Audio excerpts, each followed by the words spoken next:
Welcome to 99 TV. నేను బ్రహ్మనాయుడు. ఇకపోతే మంత్రివర్గ విస్తరణకు చంద్రబాబు రంగం సిద్ధం. అవును, ఆంధ్రప్రదేశ్లో కూటమి ప్రభుత్వం ఏర్పడిన తర్వాత మరి చాలామందికి కొత్త వాళ్ళకి మంత్రులుగా అవకాశం కల్పించారు.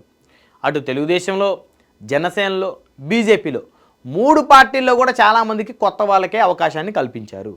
సో కాబట్టి కొంతమంది మంత్రుల్లో రాష్ట్ర వ్యాప్తంగా అనేక అసంతృప్తులు ఉన్నాయంట ప్రజల్లో, పార్టీ కార్యకర్తల్లో.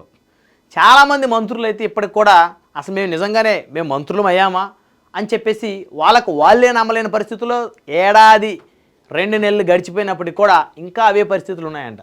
అసలు కొంతమంది మంత్రులకి తమ శాఖల మీద ఇప్పటి వరకు పట్టు రాలేదంట. కొంతమంది మంత్రుల్ని వివిధ జిల్లాలకి ఇన్ఛార్జీలుగా నియమించిన క్రమంలో అసలు వారికి అప్పచెప్పినటువంటి బాధ్యతల మీద దృష్టి పెట్టట్లేదంట. సో కాబట్టి ఇక ప్రజల్లో ఫాల్స్ అవ్వటం ఇష్టం లేక ప్రభుత్వానికి చెడ్డ పేరు వస్తున్న భయంతో కొంతమంది సీనియర్లని ఆంధ్రప్రదేశ్ క్యాబినెట్లోకి తీసుకునేటువంటి ఆలోచనలో ముఖ్యమంత్రి చంద్రబాబు నాయుడు గారు ఉన్నారంట. ఈ విషయమై ఆయన ఒక 8 రోజుల క్రితం గవర్నర్ గారిని కూడా కలిశారంట. సో గవర్నర్ గారిని కలిసి మంత్రివర్గ విస్తరణకు సంబంధించి అనేక అంశాల మీద ఆయన చర్చించారంట. అయితే ఇప్పుడు ప్రధానంగా వినపడుతున్నటువంటి అంశాన్ని కనుక చూస్తే తెలుగుదేశం పార్టీ నుంచే మంత్రివర్గ విస్తరణకు సంబంధించి మార్పు చేర్పులు ఉండబోతా ఉన్నాయి. జనసేన పార్టీకి సంబంధించి ఆల్రెడీ ఉప ముఖ్యమంత్రి పవన్ కళ్యాణ్ గారు ఆయన పంచాయతీరాజ్ శాఖ మంత్రిగా ఉన్నారు. అదేవిధంగా కందుల దుర్గేష్ గారు ఆయన సినిమాటోగ్రఫీ శాఖ మంత్రిగా ఆయన ఉన్నారు. అదేవిధంగా నాదెళ్ల మనోహర్ గారు రాష్ట్ర పౌర సరఫరా శాఖ మంత్రిగా ఉన్నారు.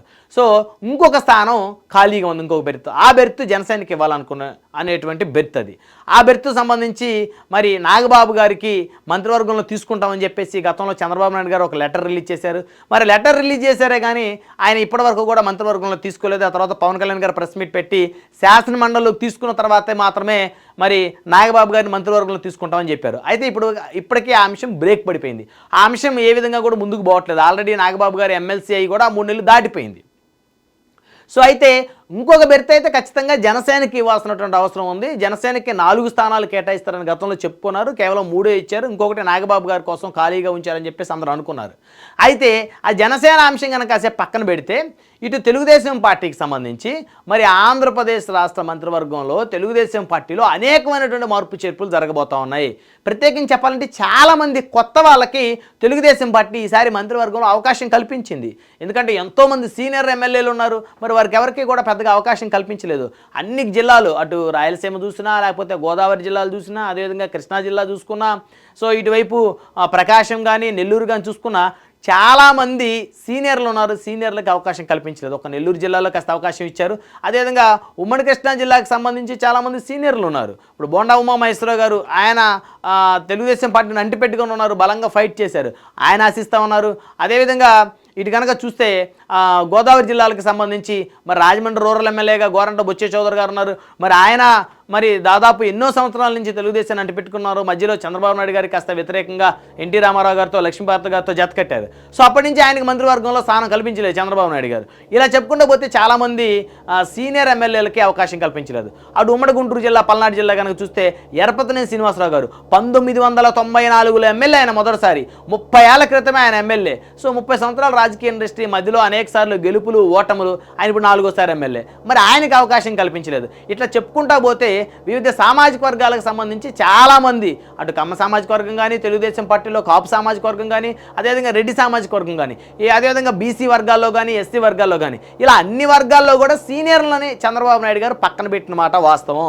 సో ఇప్పుడు సీనియర్లందరూ కూడా అసంతృప్తితో ఉన్నారు. కొత్తగా ఎమ్మెల్యేలు అయిన వాళ్ళకి చాలామందికి మంత్రి పదవులు ఇచ్చాడు. అదేవిధంగా 2016, 2017లో తెలుగుదేశంలోకి వచ్చినటువంటి గొట్టిపేట రవికుమార్ గారికి కూడా చంద్రబాబు నాయుడు గారు పెద్దపేట వేశారు. జిల్లా విద్యుత్ శాఖ మంత్రిగా, ఆంధ్రప్రదేశ్ రాష్ట్ర విద్యుత్ శాఖ మంత్రిగా ఆయనకు బాధ్యత అప్పచెప్పాడు. ప్రకాశం జిల్లాలో ఆయన్ని ఒక బలమైన శక్తిగా తయారు చేశాడు. ఇట్లా ఈ విధంగా చెప్పుకుంటూ పోతే కొత్త వారికి అటు చూస్తే టీజీ భరత్ గారికి, అదేవిధంగా వాసంశెట్టి సుభాష్ గారికి, ఇంకా చెప్పుకుంటూ పోతే చాలామంది యంగ్స్టర్స్కి చంద్రబాబు నాయుడు గారు అవకాశం ఇచ్చారు. అదేవిధంగా 3వసారి ఎమ్మెల్యేగా గెలిచిన నిమ్మల రామానాయుడు గారికి, సో కాస్త ఆయన సీనియర్ ఎమ్మెల్యే కాబట్టి ఆయనకు అవకాశం ఇచ్చాడు. గొట్టిపేట రవి గారు కూడా సీనియర్ ఎమ్మెల్యే కాబట్టి, ఎందుకంటే ఆయన గతంలో వివిధ పార్టీలు గెలిచినప్పుడు కూడా టీడీపీలో 2వసారి ఎమ్మెల్యే కాబట్టి ఆయనకి అవకాశం ఇచ్చాడు. ఇలాగా చాలామందికి అవకాశం ఇచ్చినప్పటికీ కూడా యంగ్స్టర్స్కి ఎక్కువ అవకాశం కల్పించాడు. యంగ్స్టర్స్ వాళ్ళు శాఖల మీద ఇప్పటికీ కూడా పట్టు పెంచుకోలేకపోతున్నారు అనేటువంటి ఒక అసంతృప్తితోటి చంద్రబాబు నాయుడు గారు అయితే స్పష్టంగా ఉన్నట్టు తెలుస్తుంది. అదేవిధంగా చాలామంది మంత్రులు సరైనటువంటి స్పందన ప్రజలకి సరిగ్గా స్పందించట్లేదు, ఏదైనా ఇష్యూ మీద రెస్పాండ్ అవ్వట్లేదు అనేటువంటి ఒక అసంతృప్తి కూడా మరి క్యాడర్లో ఉండటం, ఆ క్యాడర్ ఎప్పటికప్పటికి అధిష్టాన వర్గాన్ని తెలియజేయటం, ఎప్పటికప్పటికి చంద్రబాబు నాయుడు గారు ఇంటెలిజెన్స్ రిపోర్ట్ తెప్పించుకోవడం. సో ఇవన్నీ కనుక చూస్తే చాలామంది మంత్రుల మీద ఆయనకు అసంతృప్తి ఉంది. సో కాబట్టి ఈ మంత్రివర్గంలో దాదాపు అబోవ్ 50% అందరూ కూడా జూనియర్సే ఉన్నారు, కొత్త వాళ్ళే ఉన్నారు. కాబట్టి కాస్త సీనియర్లకి అవకాశం కల్పిద్దాం. సో కాబట్టి ఈ సీనియర్లకి అవకాశాన్ని కల్పిస్తే మరి మంత్రివర్గానికి సంబంధించి ఆ శాఖల మీద వాళ్ళు పట్టు పెంచుకుంటారు. సో తద్వారా మరి క్యాబినెట్ కాస్త చూడటానికి కాస్త సీనియర్లతో కలకల్లాడుతుంది. ఎందుకంటే అందరూ కొత్త వాళ్ళకి అవకాశం కల్పిస్తే అది కరెక్ట్ కాదు. ఎందుకంటే అబోవ్ 50% కొత్త వాళ్ళు ఉన్నారు. కొత్త వాళ్ళు ఎప్పటికప్పటికి ఒక 30% యంగ్స్టర్స్కి అవకాశం ఇవ్వాలి. అదేవిధంగా సీనియర్లకి ఖచ్చితంగా ఒక 40% అవకాశం ఇవ్వాలి. ఇంకొక 30% ఒక థర్డ్ టైం ఎమ్మెల్యేనో, సెకండ్ టైం ఎమ్మెల్యేనో, ఫోర్త్ టైం ఎమ్మెల్యే అనేటువంటి వారికి ఇవ్వాలి. సో కాబట్టి ఈ విధంగా క్యాబినెట్ని కనుక కూర్పు చేసుకుంటే ఖచ్చితంగా కూటమి ప్రభుత్వం ప్రజల్లో మరి ఖచ్చితంగా మంచి పేరు తెచ్చుకునే అవకాశం ఉంటుంది. సో ఎప్పుడైతే గవర్నర్ గారితో చంద్రబాబు నాయుడు గారు భేటీ అయ్యారు, ఆ తర్వాత రకరకాల మంది ఎవరి అభిప్రాయాలు వారు వెలబుస్తూ ఉన్నారు, ఎవరి విశ్లేషణలు వాళ్ళు చేస్తున్నారు. సో పలానా జిల్లాలో పలానా మంత్రి గారికి ఆయనకి అవకాశం పోతుందంటే, ఈ జిల్లాలో ఈ సామాజిక వర్గం నుంచి ఇంకొకరికి అవకాశం ఇస్తారంట, మరి ఇంతమందిని ఆయన మంత్రివర్గం నుంచి తీసేసే అవకాశం ఉందంట, కొత్త వారిని తెచ్చుకునే అవకాశం ఉందంటే ఎవరికి తోచినట్టు వారు అభిప్రాయాలు విశ్లేషకులు కానీ వారి అభిప్రాయం వ్యక్తం చేశారు. అయితే ఇక్కడ ఒకటి మాత్రం స్పష్టంగా చెప్పొచ్చు, ఆంధ్రప్రదేశ్లో మంత్రివర్గ విస్తరణ జరగటం ఖాయం. సో మంత్రివర్గ విస్తరణకు సంబంధించి కొంతమంది కొత్త వాళ్ళకి అవకాశం ఇస్తారు, కొంతమంది సీనియర్లకు అవకాశం ఇస్తారు. సో కొత్త వారిలో కనుక చూస్తే నాగబాబు గారు ఉన్నారు. సో నాగబాబు గారు ఆయన మొదటిసారి ఎమ్మెల్సీ, మరి అంతకుముందు ఎప్పుడు కూడా ఏ రాజకీయ పదవులు ఆయన రాజకీయ పదవులు చేశారు కానీ ఎక్కడ కూడా ఆయన ఎన్నికై ఎమ్మెల్యే కానీ ఎమ్మెల్సీ కానీ రాజ్యసభ కానీ ఎప్పుడు చేయలేదు. సో మొదటిసారి ఎమ్మెల్సీ. సో కాబట్టి మరి ఆయనకి కొత్త వారిలో ఆయనకు అవకాశం కల్పించే అవకాశం ఉంది. అదేవిధంగా అటు వంగవీటి రాధా గారు. సో ఇట్లా ఇంకా చెప్పుకుంటూ పోతే చాలామంది ఇటు సామాజిక సమీకరణాలు బేస్ చేసుకుని మరి వీళ్ళకి అవకాశం ఇస్తే మరి ఆ సామాజిక వర్గానికి సంబంధించి మరి జనసేనలో కానీ అదేవిధంగా ఆ తెలుగుదేశంలో కానీ మరి ఎవరికన్నా మరి వారికి ఉద్వాసన కలిగించి వారిని మంత్రివర్గం నుంచి వారిని తప్పించి మరి ఈ సామాజిక వర్గాలు పర్ఫెక్ట్గా ఈ సామాజిక సమీకరణలు అమలు చేస్తారా అంటే ఏం జరగబోతా ఉంది? మొత్తానికైతే మంత్రివర్గంలో అయితే విస్తరణ జరగబోతోంది. మంత్రివర్గ విస్తరణకు సంబంధించి ఒక వ్యక్తిని తీసాడంటే మరి అదే వర్గం నుంచి మరొక వ్యక్తిని తెచ్చుకునే అవకాశం ఉంది. ఒక వ్యక్తికి అవకాశం కల్పిస్తున్నారు అని మనం చెప్తున్నామంటే ఆ వ్యక్తికి సంబంధించిన సామాజిక వర్గానికి సంబంధించిన మంత్రిని బయటికి ఆల్రెడీ మంత్రివర్గంలో ఉన్న వారికి తప్పించి వీరికి అవకాశం కల్పించే అవకాశం ఉంది. ఇప్పుడు ఉదాహరణకి తెలుగుదేశం పార్టీ నుంచి వంగవీటి రాధా గారికి అవకాశం కల్పిస్తే అదే తెలుగుదేశం పార్టీలో ఉన్న రాధా గారు సామాజిక వర్గం చెందిన వారిని ఒకరికి మరి మంత్రివర్గం నుంచి తప్పించి ఆయనకు అవకాశం కల్పించాలి. సో అదేదో నాగబాబు గారికి జనసేన అవకాశం కల్పిస్తే మరి ఆ సామాజిక వర్గం నుంచి ఒకరిని తప్పించి ఆయనకు అవకాశం కల్పించాలి. సో ఈ విధమైనటువంటి క్యాలిక్యులేషన్స్, ఎందుకంటే ప్రజాస్వామ్య దేశంలో ఖచ్చితంగా సామాజిక సమీకరణాలు రాజకీయాల్లో అమలు చేస్తే చేయాల్సిన అవసరం బాధ్యత ఉందో లేకపోతే ప్రజల్లో వ్యతిరేకత వస్తుంది.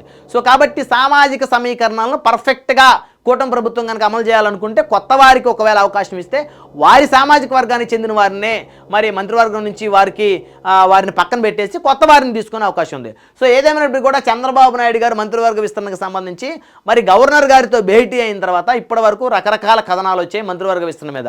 అయితే మరి జగన్మోహన్ రెడ్డి గారు గతంలో 2.5 సంవత్సరం కొంతమందిని కొనసాగించాడు మంత్రివర్గంలో, మరొక 2.5 సంవత్సరం మరి కొంతమందిని కొనసాగించారు. సో కాబట్టి ఆ ఫార్ములానే ఇక్కడ కూటమి ప్రభుత్వం కూడా ఫాలో అవుతుందా? ఎందుకంటే కనీసం హాఫ్ పీరియడ్ అయినా వాళ్ళకి ఇచ్చినట్టు ఉంటుంది. కాబట్టి లేదు, సంవత్సరం 3 నెలలకే సంవత్సరంన్నరకే మరి వారికి మంత్రివర్గం నుంచి వారిని తప్పించి మరి కొత్త వాళ్ళకి అవకాశం ఇస్తారా అంటే ఒకవేళ 2.5 సంవత్సరం కనుక ఇస్తే జగన్మోహన్ రెడ్డి గారిని ఫాలో అయినట్టు ఉంటుంది ఇక్కడ చంద్రబాబు నాయుడు గారు, పవన్ కళ్యాణ్ గారు. సో కాబట్టి ఆయన్ని ఫాలో అవటం వీళ్ళకి ఇష్టం లేదు. కాబట్టి 1 సంవత్సరం 3 నెలలకో లేకపోతే 1 సంవత్సరం 6 నెలలకో మరి మంత్రుల్ని కొంతమందిని పక్కన పెట్టేసి కొత్త వారికి అవకాశం కల్పించేటువంటి పరిస్థితులు అయితే స్పష్టంగా కనబడుతున్నాయి. సో ఏదేమైనప్పుడు కూడా గత వారం 10 రోజుల నుంచి అంటే చంద్రబాబు నాయుడు గారు గవర్నర్ గారితో భేటీ అయిన తర్వాత నుంచి కూడా చాలామంది కొత్త మంత్రులకైతే భయం పట్టుకుంది. మంత్రివర్గంలో మేము ఉంటామా ఉండమా, మాకు మంత్రి పదవులు వస్తాయా రావా అనేటువంటి ఒక భయం అయితే కొత్త మంత్రులకైతే పట్టుకుందనేది చెప్పుకోవచ్చు.